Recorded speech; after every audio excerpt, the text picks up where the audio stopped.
कामरा और राठी या इस लाइन के ऊपर सोच रखने वाले लोगों पे जब मैं क्रिटिसिज्म करता हूँ तो एक बहुत बड़ा नंबर है एक सर्टेन तरीके की सोच रखने वाले लोगों का जिनको ये बात बहुत बुरी लगती है और वो लोग डिफरेंट तरीक़ों से मुझे क्रिटिसाइज़ करते हैं। कुछ किताबों के ऊपर चढ़ाते हैं कि कुछ कभी किताबें पढ़ भी लो जो तुम्हारे पास हैं।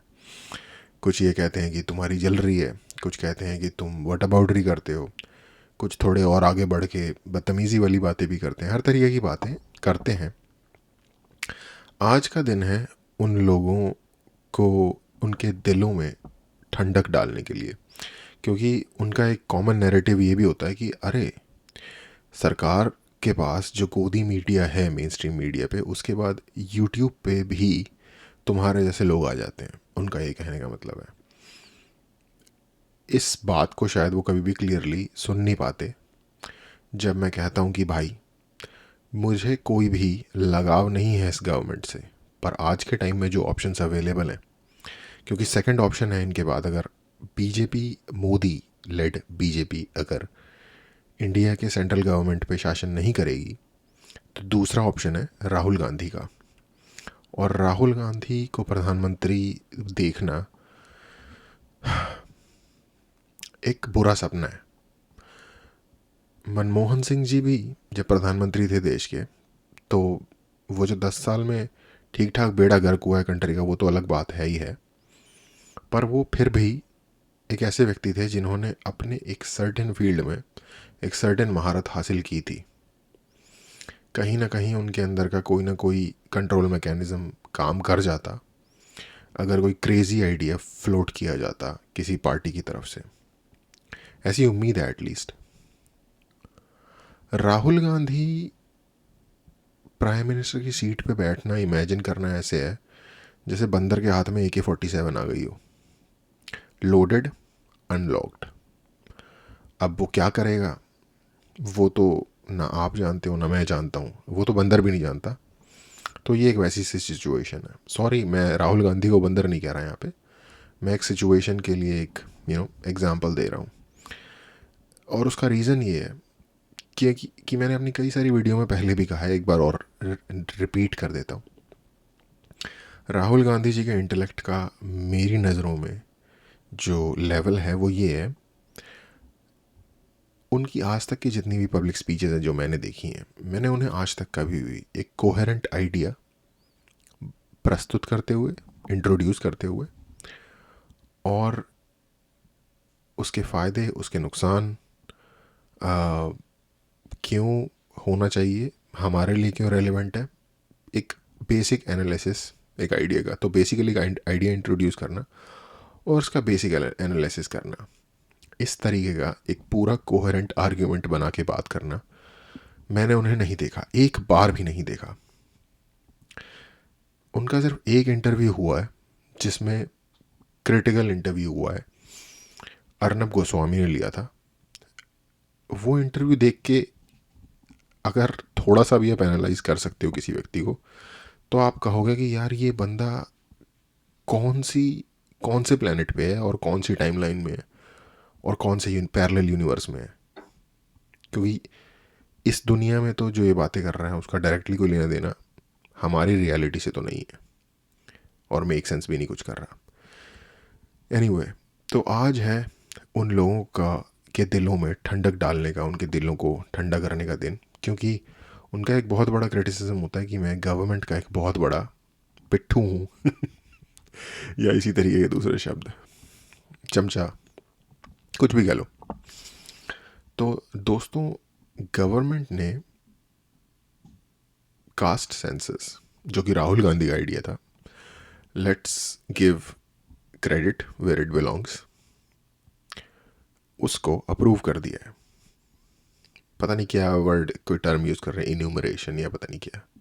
बेसिकली कास्ट सेंसस, बेसिकली जनता की गिनती उनके कास्ट के बेसिस पे, या फिर जनता की गिनती जिसमें उनकी कास्ट भी मेंशन की जाएगी।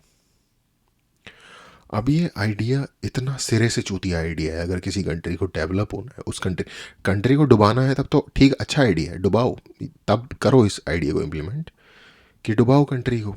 कंट्री में फ्रेगमेंट्स बनाओ, ग्रुप्स बनाओ जाति के नाम पे, आइडेंटिटी पॉलिटिक्स में लोगों को डिवाइड करो, कंट्री बर्बाद होगी। बहुत बढ़िया आइडिया है, one of the best. Country की जड़ में तेजाब गिरने जैसा सा आइडिया है। लेकिन अगर किसी कंट्री को डेवलप करने का मूड है भाई अगले 150 सालों में, तो निरा चूती आइडिया उस हिसाब से ये। और उसका रीज़न हर कोई बेसिक इतनी, मैं एक्सपेक्ट करता हूँ इतनी चीज़ तो समझता होगा कि आइडेंटिटी पॉलिटिक्स एक बुरी चीज़ होती है।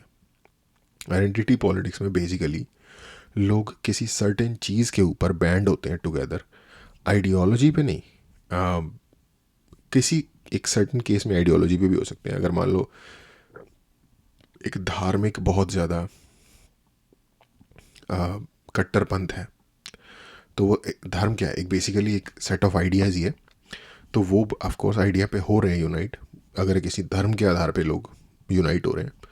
बट बेसिकली ये एक होता है कि किसी आइडेंटिटी आपकी जाति के बेस पे, आपकी राज्य के बेस पे, आपकी लैंग्वेज के बेस पे, जिसकी कि इंडिया में कमी है ही नहीं।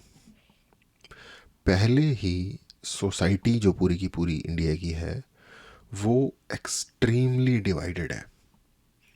एक्सट्रीमली, लोग कहते हैं मल्टी कल्चरल है, ये है वो है। मल्टी कल्चरलिज्म से बड़ी चूतिया चीज़ है ही नहीं अगर आपको नेशन बनाना है, एक स्ट्रॉन्ग नेशन बनाना है। लोग कल्चरलिज्म को एक बहुत बड़ा गुण के तौर पे बताते हैं। अरे ये तो एक हमारा लाइक खूबी है हमारी कि हम मल्टी कल्चर हैं। महा चूतिया चीज़ होती है मल्टी कल्चरिज्म। उसका रीज़न ये है कि आपकी सोसाइटी जितने लेवल्स पर डिवाइडेड होगी, लैंग्वेज हो, फूड हो, फूड तो चलो अच्छा डिफरेंट तरीके का फूड लोगों को पसंद होता है, बट लैंग्वेज हो, थॉट्स हो, थॉट प्रोसेसेस हो, कोई कम्युनिस्ट है, कोई पता नहीं मार्केट इकोनॉमी में बिलीव करता है, कोई कुछ करता है, रिलीजन के बहुत सारे डिफरेंट रिलीजन के लोग रहते हैं।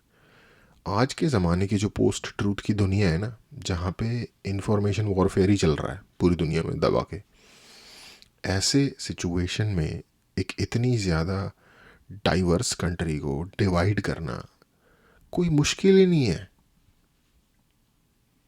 साउथ में कुछ राज्य हैं लैंग्वेज के ऊपर लड़ रहे हैं, कुछ और राज्य हैं जो आपस में नदी के ऊपर लड़ रहे हैं। नॉर्थ ईस्ट में कुछ राज्य हैं वो कुछ इंडिपेंडेंस के ऊपर लड़ रहे हैं, कुछ एथनिसिटी के ऊपर लड़ रहे हैं। मणिपुर में लोग एथनिसिटी के बेस पे, रिलीजन के बेस पे एक दूसरे से लड़ रहे हैं। लड़ाई वो एथनिक है, कई लोग उसे रिलीजियस कलर दे रहे हैं, कई लोग उसे ट्रांसनेशनल कलर दे रहे हैं। होगा भी, कोई होगा उसमें कुछ ना कुछ सच्चाई। प्रोपेगेंडा में, अच्छे प्रोपेगेंडा की खासियत ये होती है कि उसमें थोड़ी बहुत सच्चाई होती है, आधी सच्चाई होती है। तो इन एनी केस कंट्री जो बहुत ज़्यादा डाइवर्स और डिफरेंट लाइंस के ऊपर, उसको पोस्ट ट्रूथ एरा में, आज के टाइम पे जब सोशल मीडिया है और सब कुछ है, इंफॉर्मेशन वॉरफेयर का टाइम है, डिवाइड करवाना, आपस में लड़वाना, कॉन्स्पिरेसी थ्योरीज पेडल करना, ये बहुत सिंपल टास्क है। पता नहीं कितने लोगों को पता होगा, आपको हरियाणा और पंजाब में बड़ी लड़ाई है, हरियाणा पंजाब और राजस्थान में। राजस्थान और हरियाणा कहते हैं हमें पानी चाहिए, पंजाब कहता है नहीं देंगे। और ये आज की नहीं है, 70s की लड़ाई है। कोई SYL नहर निकलनी थी जिसके ऊपर सिद्धू मूसेवाले ने गाना भी बनाया था। इंदिरा गांधी से पंजाब के एक खास तबके का इस बात पे भी विरोध था। तो आप जो ईंट उठाओगे ना, तो उसके नीचे से एक लड़ाई निकल आएगी। डाइवर्सिटी का एक ये भी गिफ्ट होता है जो हमें मिल रहा है। अब इतना सब कुछ जो है वो तो ऑलरेडी एवरीडे सिचुएशन है। उसके बाद अभी पहलगाम वाला चैप्टर पूरा फुल फ्लेज चल रहा है दबा के। अगर आप ओवरऑल मीडिया देखो, इधर उधर की चीज़ें देखो, तो आपको लगेगा कि यार कुछ नहीं पता, लड़ाई हो भी सकती है, कुछ नहीं पता, शायद कुछ नहीं भी होगा, क्या होगा कुछ नहीं पता, राइट। इवन ये भी नहीं कहा जा सकता क्या पता पाकिस्तानी डर के मारे अटैक कर दे, राइट? इस बात के भी चांसेस हैं। तो ऐसी सिचुएशन में मोदी सरकार या मोदी जी डिसाइड करते हैं कि हमें कास्ट सेंसस कर लेना चाहिए। जब आप अब आप सोच रहे हो कि भाई कर लेंगे तो क्या हो जाएगा, ज़्यादा से ज़्यादा पता चल जाएगा ना कि कौन से कास्ट के लोग कंट्री में ज़्यादा हैं, यही पता चलेगा, या फिर कौन सी कास्ट के लोग कितने हैं, ज़्यादा से ज़्यादा ये पता चल जाएगा। तो आप जैसे भोले लोगों के लिए सबसे पहले तो आपके लिए भगवान से बहुत दुआ है कि भगवान आपको सेफ रखे ज़िंदगी में और मुश्किलों से आपको बचाए, क्योंकि आप जैसे भोले इंसान का जिसको किस में कोई दिक्कत नहीं दिख रही, गुजारा थोड़ा मुश्किल है दुनिया में, क्योंकि दुनिया बड़ी हरामी है भाई। एनीवे, जब आप कास्ट पूछते हो उन लोगों से और लोग जानने में इंटरेस्टेड हैं कि किस कास्ट के कितने लोग हैं, सबसे पहले तो ये समझ लो कि वो बहुत ही घटिया मानसिकता के लोग हैं। उसका रीज़न ये है कि उनके इरादे अच्छे नहीं हैं। उसका रीज़न ये है कि वो, पहली बात तो ये कि वो देखते हैं लोगों को कास्ट के हिसाब से, और दूसरी बात ये, वो नंबर इसलिए जानना चाहते हैं ताकि वो पावर बैलेंसिंग कर सकें, वो ये हिसाब लगा सकें कि कौन सी कास्ट कितने नंबर में है, तो किस हिसाब से किसके पास कितनी पावर हो सकती है। इसका जो गणित है, इसका जो मैथ है, ये वो लोग फिगर आउट करना चाहते हैं। और वो लोग ये इसलिए फिगर आउट करना चाहते हैं ताकि वो अपने फ़ायदे में उसे यूज़ कर सकें, चाहे वो कोई पॉलिटिकल वर्कर हो, कोई नेता हो, कोई पॉलिटिकल पार्टी हो, कोई कुछ भी हो। वो फिर कास्ट के बेस पे अपने फाइनेंशियल नीति बनाएंगे, इकोनॉमिकल नीति बनाएंगे, जनता के लिए जो स्कीम्स आती हैं वो उस हिसाब से बनाएंगे, वो अपनी वोट मांगने की स्ट्रेटजी, अपनी पॉलिटिकल स्ट्रेटजी उस हिसाब से बनाएंगे। कंट्री की तरक्की गई भाड़ में।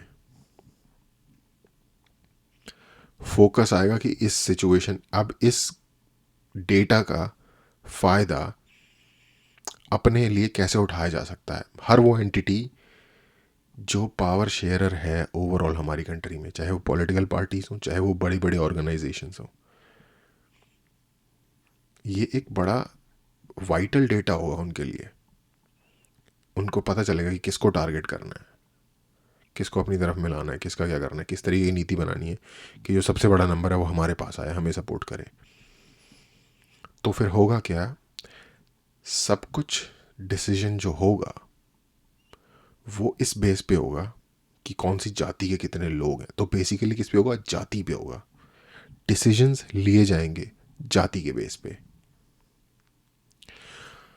और किसी भी व्यक्ति को जो सच्चे दिल से जातिवाद का खात्मा चाहता है,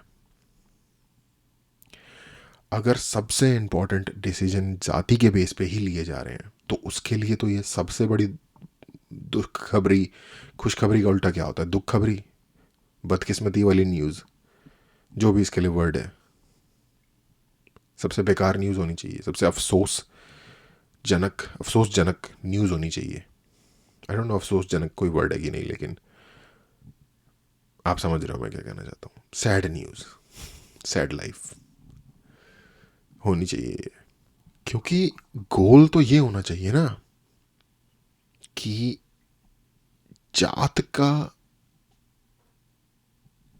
जो चश्मा है, जाति की जो रियलिटी है कि लोग जातियों में डिवाइडेड हैं, ये तो खत्म होने का वो होना चाहिए ना गोल, कि ये सच्चाई हिस्ट्री बन जाए।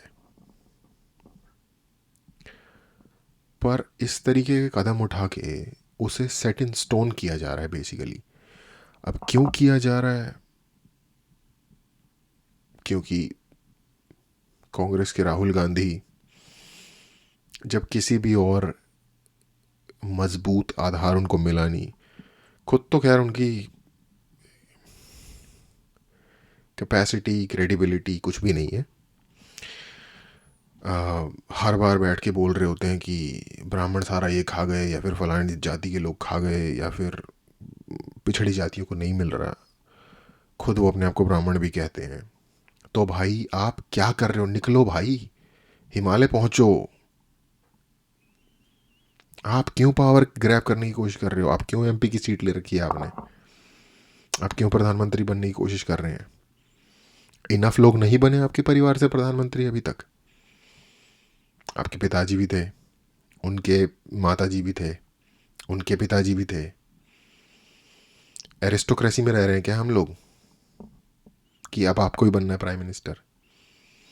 और आपको तो लगता है कि ऊंची सो कॉल्ड ऊंची जातियों ने नीची जातियों का हक खा रखा है। तो बनाओ यार किसी नीची जाति वाले को प्रधानमंत्री, जो टैलेंटेड भी हो, जो नाम भी रोशन करे उनका।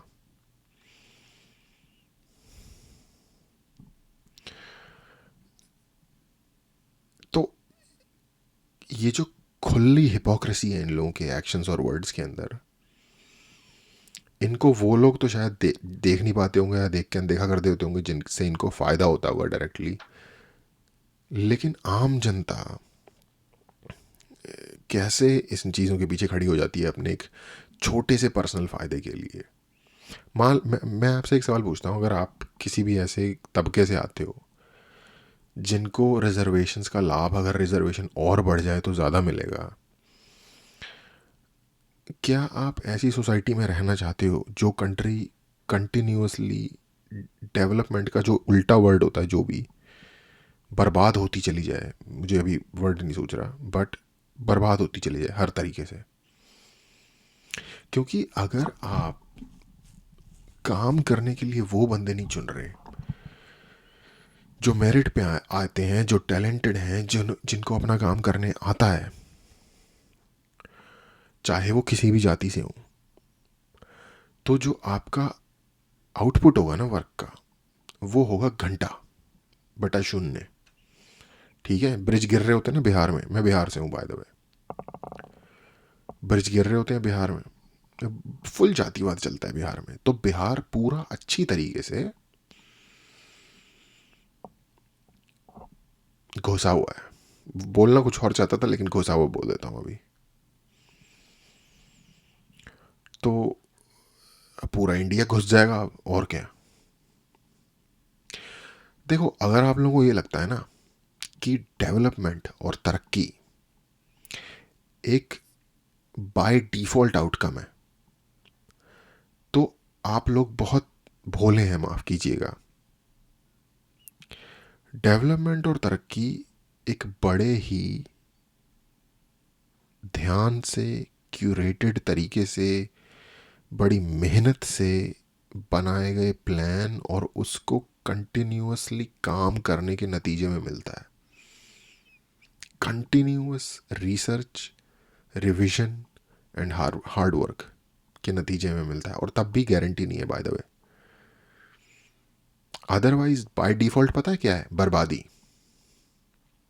आप आज एक बहुत अच्छी क्वालिटी की नई गाड़ी खरीद लो, ठीक है, और उसको अपने घर के पार्क घर के बाहर पार्क कर दो, और पार्क रहने दो 10 साल तक।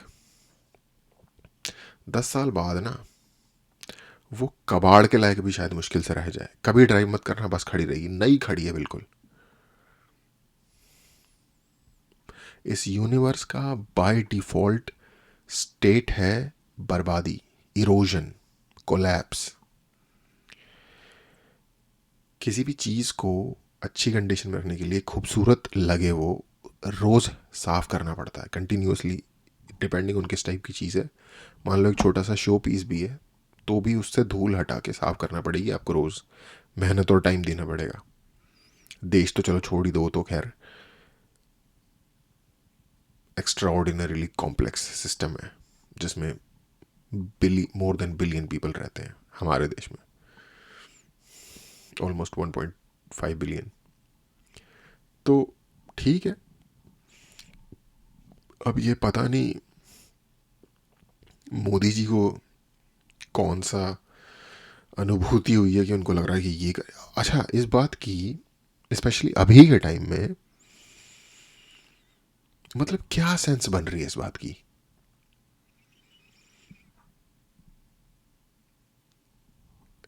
इनका जो वोटर बेस है वो इससे तो खुश नहीं होगा। जो इससे खुश होंगे वो इनको वोट नहीं देंगे। पहलगाम का मुद्दा चल रहा है, पाकिस्तान से टेंशन चल रही है। इस टाइम पे ये वाला फैसला करने से मतलब भंग पी के, गांजा पी के, पता नहीं कौन से सस्ते नशे करके, या पता नहीं कोई महंगे नशे होते होंगे भाई, उसके बाद ही पहुंचा जा सकता है इस तरीके के डिसीजन पे। तो अब अगेन, अब मैं इनको भी नहीं, मोदी जी को भी नहीं कह रहा कि मैं वो भंग पीते लेकिन मतलब वो होते नहीं है हैवी ड्राइवर। हैवी ड्राइवर वाला काम है तो, हैवी प्रधानमंत्री निकल गए तो आई डोंट नो भाई। अ, और जो भी कामरा के सपोर्टर है ना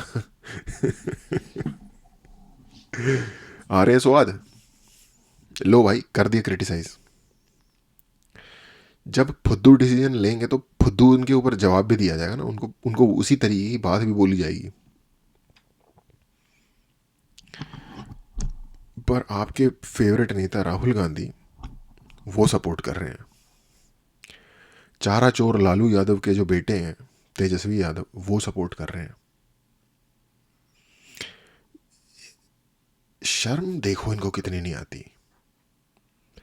इनकी पार्टीज, इनके खानदान, इनके पुरखे हर तरीके की चोरियों में पकड़े गए हैं। चारा चोरी करते हुए पकड़ा गया है तेजस्वी यादव का बाप लालू यादव। और ऐसे बोलते हैं आके कि हमारे इतनी ताकत है, ये हमारी उसकी ताकत है, हमारे आइडिया की है वो। अबे भाई, जेल में थे आपके पिताजी चोरी के लिए। चोर खानदान से हैं आप, शर्म आनी चाहिए। सिमिलर टू राहुल गांधी, इनको प्रधानमंत्री बनना है। इनको कांग्रेस के हाथ में चाहिए इंडिया का राज। हजारों हजार करोड़ के घोटाले कर चुके हैं, शर्म इनको पर नहीं आती। और क्लेम कर रहे हैं, देखो भाई करो बर्बाद देश को यार। अमेरिका में 60s में प्रेसिडेंट हुए थे लिंडन बी जॉनसन। कैनेडी का जब असैसिनेशन हो गया तो इनको, जैसे अभी कार्नी को नहीं बना दिया था ट्रूडो ने कनाडा में, वैसे ही इनको बनाया गया था। और उसके बाद फिर इन्होंने अगला इलेक्शन जीता, कार्नी की तरह ही, जैसे कार्नी जीत गया इलेक्शन। मार्क कार्नी या माइक कार्नी, पता नहीं कुछ ऐसे नाम है। तो उन्होंने एक नीति लेके आए, जिनका उनका एक विजन था कि the great society something something करके, कि मतलब जितने भी माइनॉरिटीज़ हैं अमेरिका के उनको स्पेशल प्रिविलेज दिए जाएंगे एजुकेशन में, जॉब्स में, जिसको उन्होंने कहा affirmative actions. Up until 60s जो अमेरिका की ब्लैक कम्युनिटी थी, अफ्रीकन अमेरिकन कम्युनिटी थी, जिनके लिए स्पेशली ये वाले अफर्मेटिव एक्शंस लाए गए थे, जो बेसिकली इंडिया में रिजर्वेशन का सिस्टम है समवट उस तरीके का सिस्टम था। इतना चूतिया नहीं था, जो रिजर्वेशन का जितना चूतिया सिस्टम है उतना चूतिया नहीं था, उससे बेहतर था।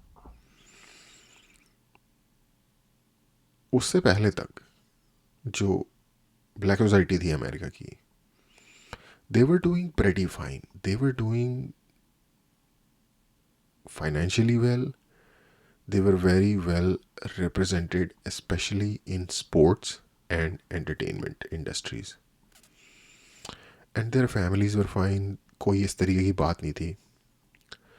65 में I think affirmative action implement हुए, और 2025 आप लगा लो, 35 और 25, 60 साल हुए इस बात को। 60 साल में जो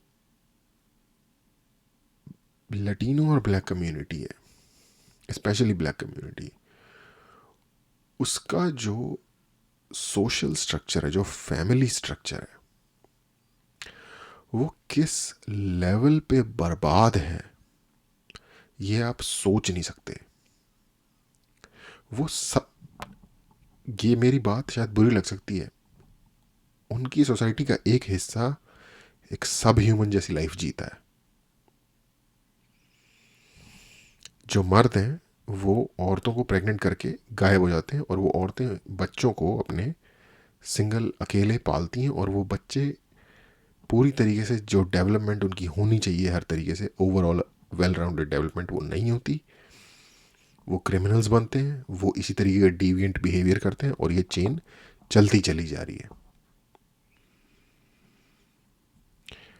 ग्रेट सोसाइटी के आइडिया ने ना टट्टी सोसाइटी प्रोड्यूस की है। और आप लोगों को भर भर के ट्विटर पे वीडियोस देखने को मिलती होंगी, स्टोर में चोरी कर रहे हैं, मॉल में चोरी कर रहे हैं, लड़ाइयाँ कर रहे हैं, गोलियाँ चला रहे हैं, एक दूसरे को गोलियों में मार रहे हैं, गैंग वॉर में मर रहे हैं।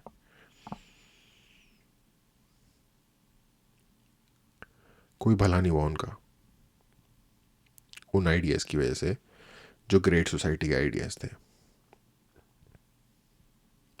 इंडिया में भी रिजर्वेशन की वजह से छोटी जाति के जो सो कॉल्ड छोटी, अगेन जो शब्द है मैं तो उनका ही इस्तेमाल कर रहा हूँ, उन समितियों का या उन कम्युनिटीज़ का कोई खास भला नहीं हुआ। उन कम्युनिटीज़ में से वो लोग जो ऑलरेडी थोड़े से, क्या कहना चाहिए, सुदृढ़ थे, थोड़े से बेहतर हालात में थे, वो सबसे आगे थे लाइन के खड़े हुए, तो वो सारा फ़ायदा ले गए और अब आज भी ले जाते जा रहे हैं। अभी आपने सुना होगा एक पूजा हेगड़े या पता नहीं क्या नाम को औरत का नाम था, वो ऑलरेडी उसका फादर भी आईएएस था, उसको ऑलरेडी रिजर्वेशन भी मिला हुआ था, उसने ऊपर से विकलांग में भी फेक विकलांग का रिजर्वेशन भी लिया। उसके बाद जब उसको सिलेक्शन उसकी हो गई तो उसको यकीन नहीं हुआ कि मेरी सिलेक्शन हो गई है, तो उसके बाद उसने अजीब अजीब तरीके की शेनैनिगन्स करने शुरू कर दिए कि मुझे बत्ती वाली गाड़ी चाहिए, मुझे फलाना चाहिए, ढिमकाना चाहिए। फाइनली इतना बड़ा स्कैंडल हुआ, पता चला कि भाई वो तो डिजर्व ही नहीं करती थी वो सीट। तो इस तरीके के लोग आएंगे आगे, क्योंकि कभी आपने एक गली का एग्जांपल दिया था, कभी आपने देखा भंडारा, पता है आपको क्या? अगर आपको पता है क्योंकि वो बट रहा हो ना, वो देखना क्या होता है। जो सभ्य लोग होते हैं ना, जो लाइन में लेके लग के लेने वाले लोग होते हैं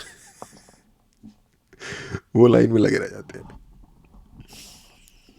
और जो कतई जंगली गंवार बंदा होता है ना, जैसे ह्यूमैनिटी के जो रूल्स हैं, जो नैतिकता है, मोरालिटी, वेट करना अपनी टर्न, अपनी बारी के लिए, इंसानियत दिखाना, किसी के ऊपर चढ़ नहीं जाना, वो बंदा होता है जो सामने वाले को कुचल के अपना भंडारे की प्लेट लेने के लिए तैयार है, वो बंदा खूब दबा के भंडारा लेके जाता है। तो वो माइक्रोकॉज्म है इंसान की सोसाइटी का। और अगेन यार, मेरी कोई, मैं कौन हूँ? मैं एक नॉर्मल सिंपल इंसान हूँ। Rahul Gandhi is like a prince हमारे देश में, ठीक है। मुझे उनसे कोई, मुझे उन पे थोड़ी दया आती है टू बी ऑनेस्ट। अगर मेरे हार्श वर्ड है उनके बारे में तो एक्चुअली मुझे उन पे दया आती है। ये सेम चीज़ मैं यादव परिवार जो बिहार का है उसके बारे में नहीं कह सकता, क्योंकि वो, उन लोगों ने तो लिटरली राक्षसों की तरह खाया है बिहार को।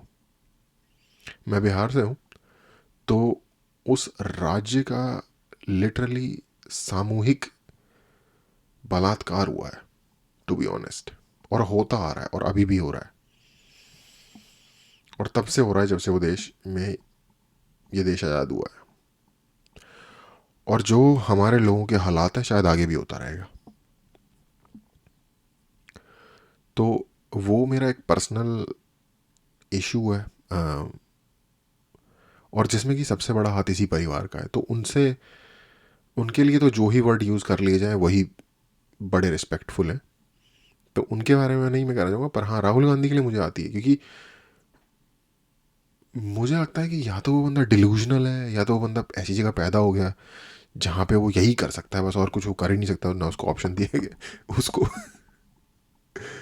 उसको बचपन में उसके ख्वाब पूरे पूरे नहीं हो पाए, जैसे ऑस्ट्रियन पेंटर के नहीं हो पाए थे।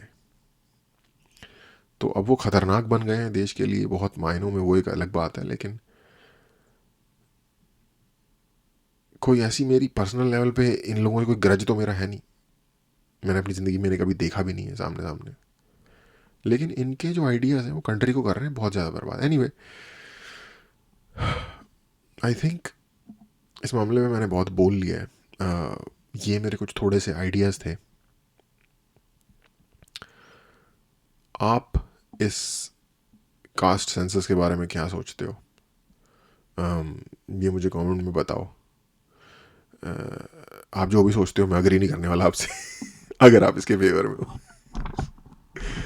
Anyway, have a nice day.